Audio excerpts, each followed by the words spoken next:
et je suis presque rouillé après avoir fait un week-end entier sans vidéo. Du coup, même un long week-end. Mais on reprend donc Sonic. Oui, ça fait presque une semaine d'ailleurs. Non, ça fait depuis mercredi. C'est pas la question. Sonic arrête les jeux rétro, donc en pixels. On en parle tout de suite.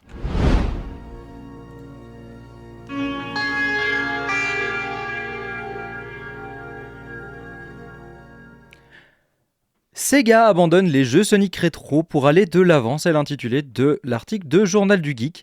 L'espoir d'un Sonic Mania 2 tombe à l'eau suivant les déclarations du directeur de la Sonic Team concernant l'avenir visuel de la franchise. Les jeux Sonic façon Mega Drive, c'est fini, le hérisson bleu se sépare du pixel art pour entrer dans une nouvelle ère. La mascotte Sega a longtemps peiné à se faire une place de choix dans l'industrie vidéoludique moderne, devant constamment revenir à ses origines pour satisfaire les joueurs. En 2017, Sonic Mania et son style rétro faisant forte impression, tandis que Sonic Forces pouvait prouver une fois de plus que le héros supporte mal ses passages à la 3D. Finalement, il faudra attendre la sortie de Sonic Frontiers en novembre 2022 pour découvrir l'avenir de la franchise. Les nouvelles zones ouvertes deviendront les piliers du futur opus pour les années à venir, déclarait le président de la Team Sonic, Lizuka. Voilà, toutes mes excuses, ou Izuka, je sais pas comment ça se dit, si c'est un L, non, mais c'est un I majuscule, donc Izuka, toutes mes excuses. Au lancement du jeu. Voilà donc les designs qui vont être abandonnés, c'est ce genre de design pixelisé, rétro, que l'on voyait sur les anciens jeux, et on passera désormais plus qu'à des jeux 3D. Maintenant que la mascotte s'est offerte une nouvelle réputation pour ses aventures en 3D, Sega décide de s'attaquer aux titres plus classiques. Malgré le franc succès des opus estampillés rétro, il est également temps pour les platformers en 2D de faire peau neuve. Si le studio n'abandonnera pas ce type de gameplay de sitôt, il va cependant falloir s'habituer à la modernisation des graphismes. Une nouvelle interview qu'Izuka a accordée à nos conférences de Game Radar révèle que l'arrivée de Sonic Superstars marquera un tournant pour la licence. Donc simplement, ils gardent le concept des jeux 2D qu'on avait à l'époque, simplement avec un nouveau design, quelque chose d'un petit peu plus joli. D'ailleurs, je bafouille beaucoup en lisant aujourd'hui, peut-être que je devrais lire un peu plus lentement.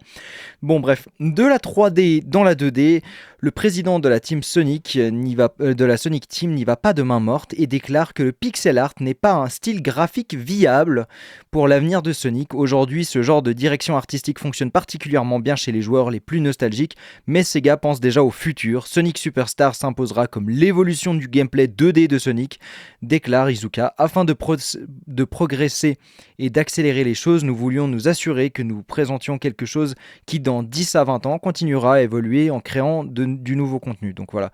Donc ici on a le petit trailer multijoueur de Sonic Superstars. On va le lancer, je vais juste faire attention de couper le son, voilà, histoire de ne pas avoir de problème de copyright avec la vidéo. Donc effectivement, on retrouve les endroits comme mythiques comme Green Hill Zone avec toujours Tails et Knuckles. Simplement, ils sont rendus en 3D. Si j'affiche un petit peu en plus grand, hop, voilà. Donc un petit peu ce à quoi on peut s'attendre avec les futurs jeux Sonic et les futurs platformers. Par contre, alors ça, je sais pas si certains d'entre vous ont joué à, comment ça s'appelle ? Je cherche le nom. Géométrie Dash, voilà. Ça fait très Géométrie Dash, là, ce truc avec les fusées. Enfin, je sais pas vous, mais moi, ça me fait penser à Géométrie Dash. La bande-annonce du titre et son effet de transition entre rétro et modernité laisse déjà entendre un passage de flambeau qui est désormais officiel. Il est donc temps pour Sonic et ses amis d'arborer, je vais y arriver, un style en 3 dimensions dans l'ensemble de leur production. Les visuels de Sonic Superstars sont véritablement charmants et cette direction artistique n'a pas l'air de déplaire aux fans de la première heure.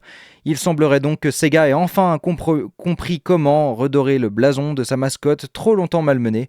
Pour rappel, ce nouveau platformer Sonic fera son entrée sur toutes les plateformes le 17 octobre prochain. Donc ça veut dire que d'ici le mois d'octobre, on pourra attendre ce nouveau Sonic, qui est un très beau platformer en 3D et je trouve ça très chouette. Et vous avez vu aussi, il y a la possibilité de personnaliser ces personnages, en tout cas dans le multijoueur. Donc j'ai hâte de voir ce que ça va donner.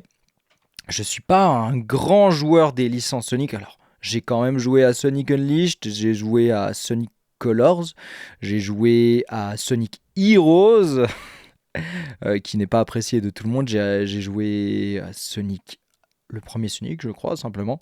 et Sonic 2, je crois. Je veux pas dire de bêtises, mais c'est vrai que j'ai joué à quelques Sonic, j'ai pas joué à tous, mais c'est vrai que c'est des jeux que j'ai toujours appréciés. Alors après, il y a aussi le côté nostalgique. Sonic Heroes, je l'apprécie particulièrement parce que c'était un de mes premiers jeux sur la PlayStation 2. Donc forcément, il y a le côté nostalgique qui parle. Après, est-ce que franchement c'est un bon jeu? Je ne sais pas si on doit le regarder tout à fait objectivement. Surtout que je crois me rappeler que peu importe l'équipe que tu choisissais, tu avais toujours plus ou moins les mêmes niveaux. Mais je suis plus certain de tout ça. Ça date de longtemps. Mais par contre, la musique, je la connaîtrais par cœur. Si je l'entends, je la reconnais aux premières notes. Enfin bref. J'espère que vous avez apprécié vous informer avec moi comme d'habitude. Alors cette info date un petit peu plus parce que forcément on n'a pas eu le temps de la couvrir, elle date quand même déjà du 31 août, donc de 11 jours en arrière. Néanmoins, je vous remercie. Si vous avez apprécié, n'hésitez pas à lâcher un petit like, à vous abonner, mettre la cloche. Et moi je vous dis à bientôt. C'était Stanley CX.